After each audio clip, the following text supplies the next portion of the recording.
Hi guys, my name is Ivo and I'm from mytestedesp.net. It's time for part 5 of my how to create clean and testable C# code series, and in this video we're going to assert one of the most common dependencies in modern applications, and that's the database. So let's go to Visual Studio and see our example. As you know already, we have a block application which is not written with the best practices in mind. So what we are doing in these videos, we are refactoring it and make it more testable. With this approach, I hope you guys are going to learn how to write cleaner and more solid friendly code. The example here is that we have a blockdb context which is using Entity Framework Core, and this context essentially allows us to access the database with the articles saved in it. This blockdb context is saved and registered here. We say add db context in our ASP.NET Core project, and we are essentially using a real database for it. Okay, so how to test that? Let's assert our article service. We would like to assert some of these methods. These methods essentially have only link queries against our database, but remember that link queries are actually loops which contain some sort of business logic, so we need to assert them. For example, this query here says that we need to get all articles which are public and only to select the IDs. So that's a business logic. We're going to assert this one, is by user. Is by user gets an ID of an article and a user ID and validates whether there's at least one article which has the same ID and the same user ID. That's the business logic here, and we would like to assert that. So let's start. If I go to block test, I already have a services folder, so I'm going to create an article service test.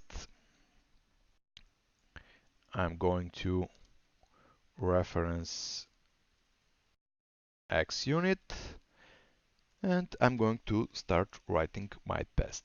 Is by user. Fact public void is by user, not that. Is by user should return true when article by the specific user exists. I'm following arrange act assert principles, so I'm going to write them here. Okay, great. First thing first, I will need article service. So I'm going to create my article service. Here it is. And I'm going to need to replace the database. However, currently the database is created by using the new keyword. Do you remember what we talked about the new keyword, that it's bad for testability? And here is another example, because essentially we cannot assert our method against a fake database. We cannot replace this class dependency because that's a fixed dependency against our database. And we're stuck. So we need to replace that by providing some sort of an abstraction. Luckily, with Entity Framework Core, we don't need to make an interface for the database. We can use directly the blockdb context and replace its underlying provider and make it work with something fake instead of the real database. But before we did that, I would like to say that if you're new to this video or to my channel, make sure you subscribe to it and make sure you turn on the notification bell because I'm creating advanced C# lessons suitable for every non-beginner programmer, and you don't want to miss them. So make sure to do that. Cool, so let's make the dependency be passable in the constructor so that we can easily replace it. What I need to do, I need to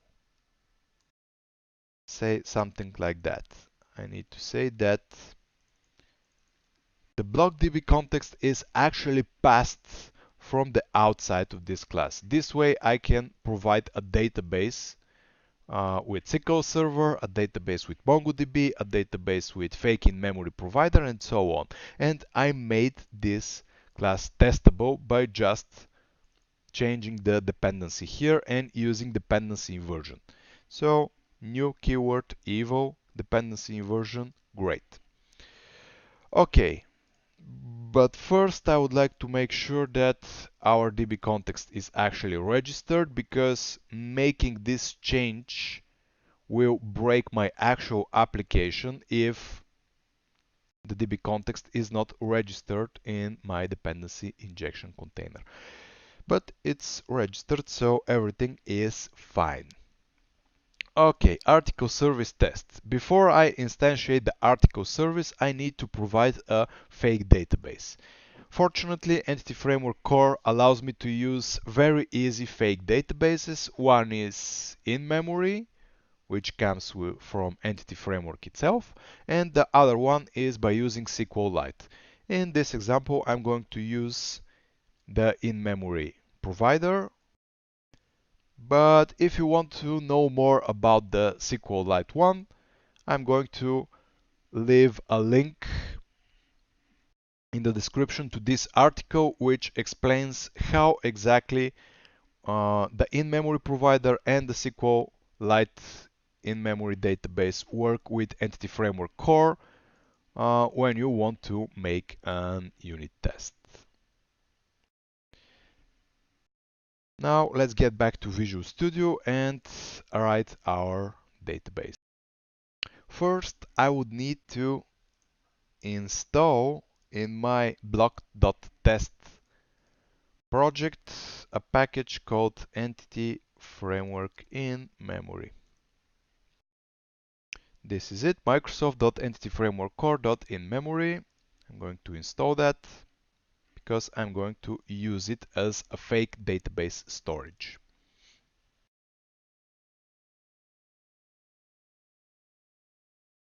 Then what I will need to do is I would need to provide a DB context options for the in-memory store. That's actually very easy. Options equals to DB context options builder. I need this one, and then I need to provide the blog DB context, essentially saying that I want to create options for my blog DB context, but I would need to create it like that. Then when I create that, I will need to say use in-memory database, and I would need to provide a database name. The database name should be for the current test, and I'm going to say articles. Since each different database name essentially means different database storage persistence in memory, I will need to provide for each unit test a different name here. So I'm just going to use articles is by user. That's unique enough. I'm specifying the service and the method. It should work perfect. And then I need to get the options here. Then I would need to provide the options to the actual DB context.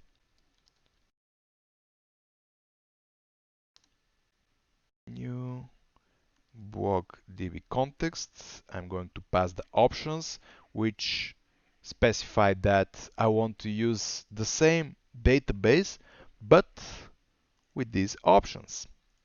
And I'm going to specify some articles in my db context. I'm going to write it down like this using var db context, or let's use the using var db context like this.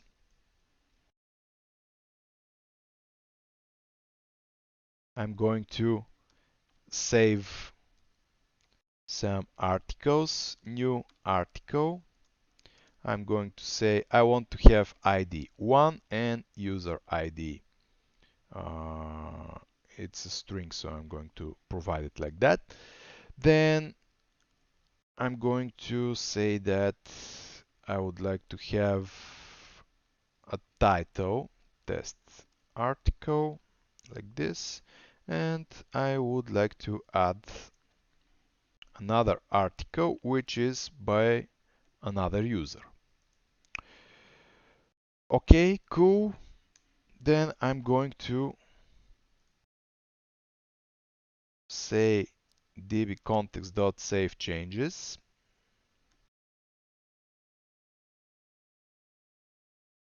and I'm going to create a new db context. This one is the initial db context, and the whole idea for creating a new one is just to validate that I'm using a separate db context and using the same data store here.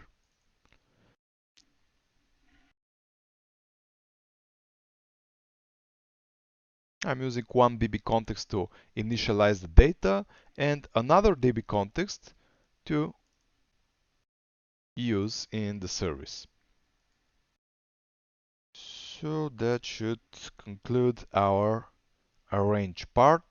We add two articles. Then I will need to act. I will need to validate var result, var exists is a better name, and say article service dot by user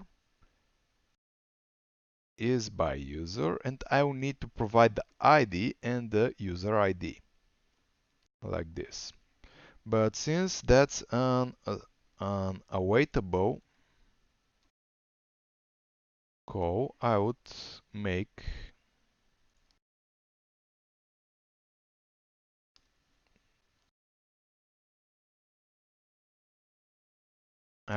my code awaitable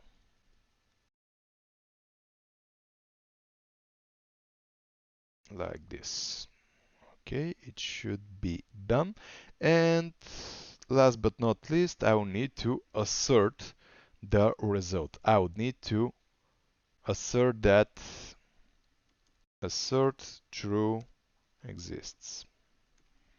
Good.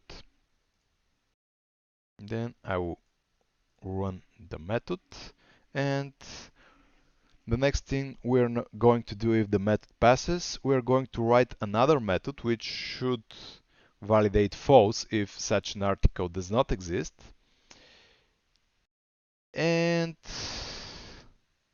I'm going to show you how to... Something's wrong. The instance of entity particle cannot be tracked because another instance with the same key value for ID. Oh yeah, okay. If you add two models of the same type with the same ID, Entity Framework throws an exception because that's not a valid database state. So let's fix it. And if the method passes, I'm going to show you another unit test, and I'm going to show you how to extract that and make it a little bit better. So what's going on here? No database has been provided for deep. Override DB context. Yeah, I forgot to add the options here. What was the mistake? The database essentially don't know how to contact the actual storage. The blockdb context didn't have any SQL Server, SQLite, in-memory MongoDB specified because I didn't provide the options to the blockdb context. Now both DB contexts know to use the in-memory database called articles is by user. And let's run it again.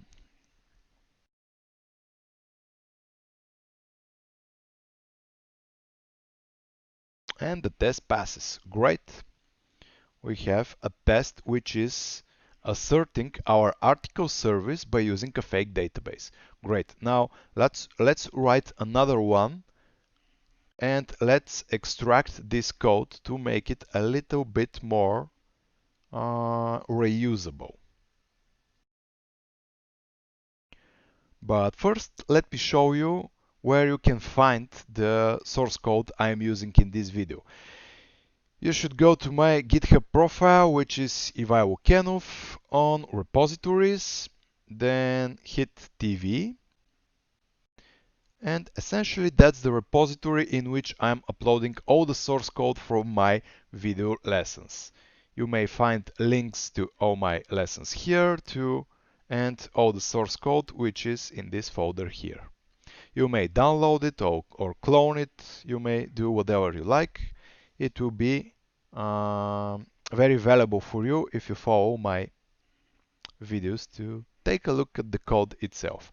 I will be extremely thankful if you give this project a star, and if you want to find my videos earlier, you may watch this repository because usually I add these links here before I make my videos public on YouTube. Before I make my videos public on YouTube, so if you watch the repo, you may find the lessons before they're available. I'm going to use this moment also to thank my sponsors, which are Bellatrix, ReSharper and JetBrains, Softuni, Smart IT, Noble Hire, and 1-Bit Software. Thank you guys, you truly rock. You motivate me to continue providing free lessons on YouTube for all the developers out there. Really, really, really thank you. Great.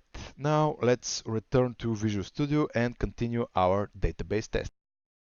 We need to do another method which says public void is by user should return false when the article by the specific user does not exist.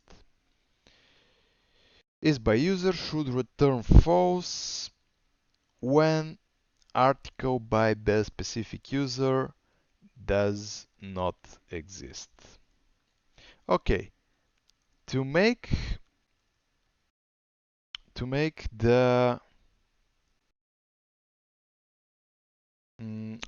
test pass, we need to reuse the same logic from here, but that would violate the dry principle, the don't repeat yourself one. So what we need to do, we need to create a fake block DB context. So what we can do is we can say something like this. Let's create a fake block DB context.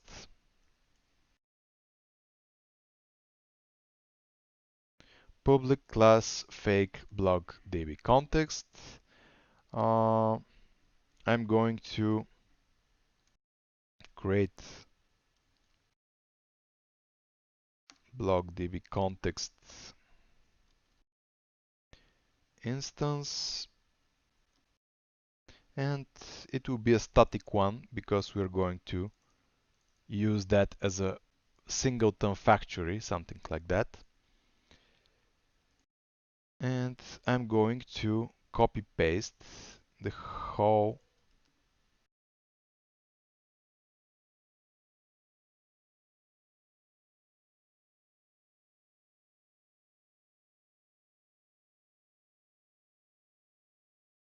whole logic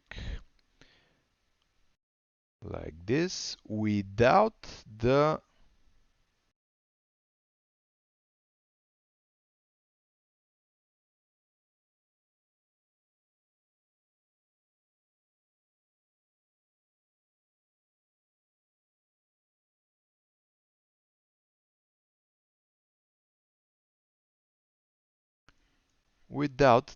actual data we're needing to add for our test. Okay, then in the article service test, I'm just going to say var db equals fake blockdb context instance. Create an instance with this database name. Then just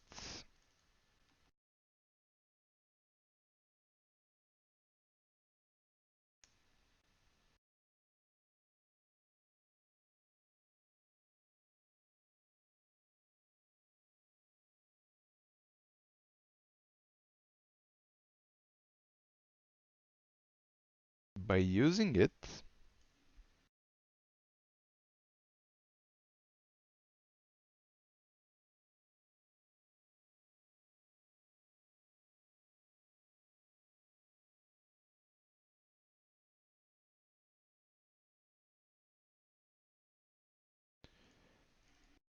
I will add it like this. And what else can we do? We can even simplify that. Let's create it like that.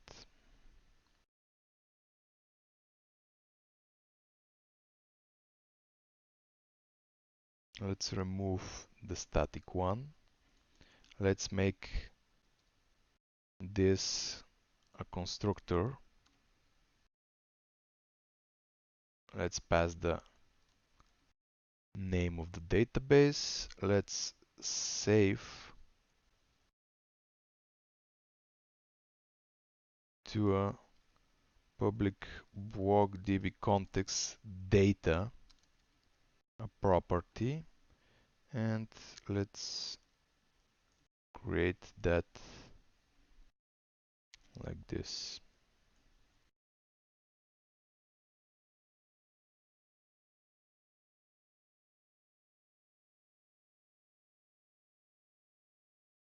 Then what we can do is we can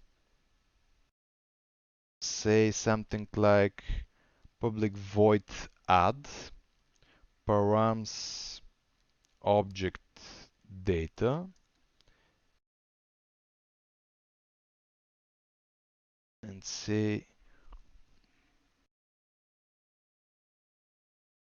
add range data. This data save changes async.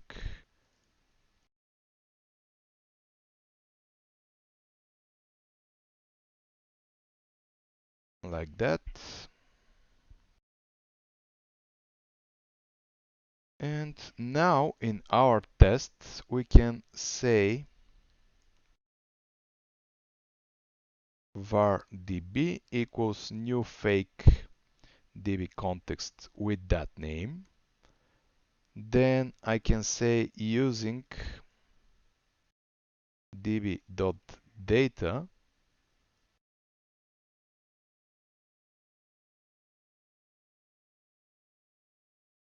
db.add, and I can provide both fake articles here and await it like this. Essentially, we created an abstraction which allows us to easily create a fake DB context and easily add new data to it without calling explicitly save changes and so on and so on. I don't need these titles because I just assert whether the article exists, but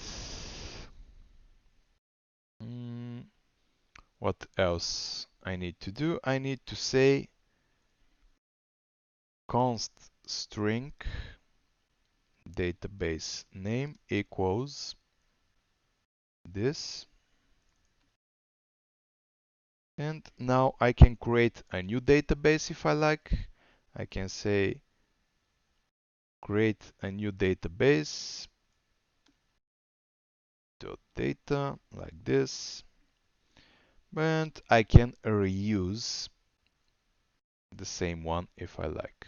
It doesn't matter. Let's make the test as smaller as possible. So I'm going to reuse the same database context. I'm not going to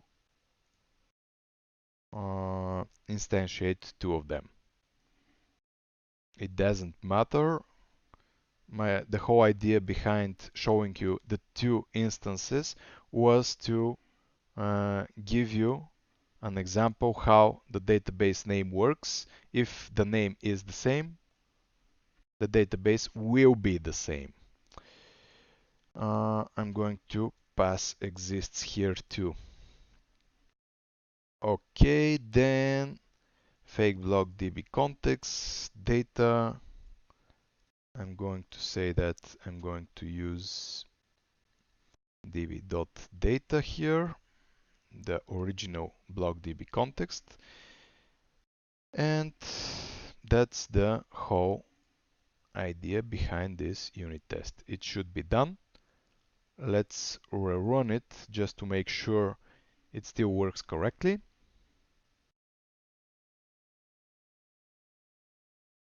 Test finished, everything is fine, and let's write down the same thing. It's essentially copy-pasted code, but unfortunately there is nothing we can extract. Actually, we can extract this method too, so let's do that. But let's first make the method fail. I am going to use another database name. Articles is by user does not exist. Then I'm going to say that I have these articles, but I'm searching an article which is with ID free from the first user, which should say that it's false. Let's run all my tests. Let's add a little bit of refactoring and we should be done. Everything passes, great. So what I'm going to do is I'm going to extract this data. I'm going to say private void add fake articles. I'm going to get a fake block db context, fake db. It should be a task because the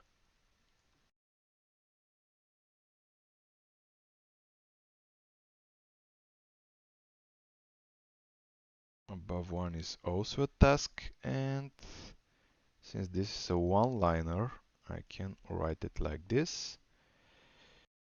So this dot add fake db fake articles await, and this dot add fake articles await again. Let's rerun the tests. But you saw how we extracted almost everything so that our unit tests are small and readable. I can easily see how I open the test and I see that I arrange a fake database, I add fake articles, and I validate whether an article by certain user exists. Here again, it's the same. You may even extract the whole article thing like this, because we don't want to repeat ourselves. Private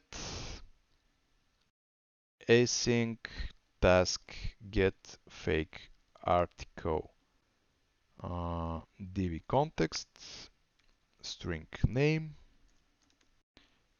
Look, we have the same logic here and here. The only thing, uh, the only thing different is the database name, because we're running test in an asynchronous environment, and it's a good idea these databases to be with different names, because otherwise we may get a race condition and random failing tests out of nowhere, which is very difficult to debug. So make sure to use different database name every time. So get fake get article service like this, and string database name. I'm going to extract this code here, remove that, and I'm going to say return the article service. The task should return the article service. And I need to just say var article service equals this dot get article service with the database name, of course awaited, and I need to do the same here.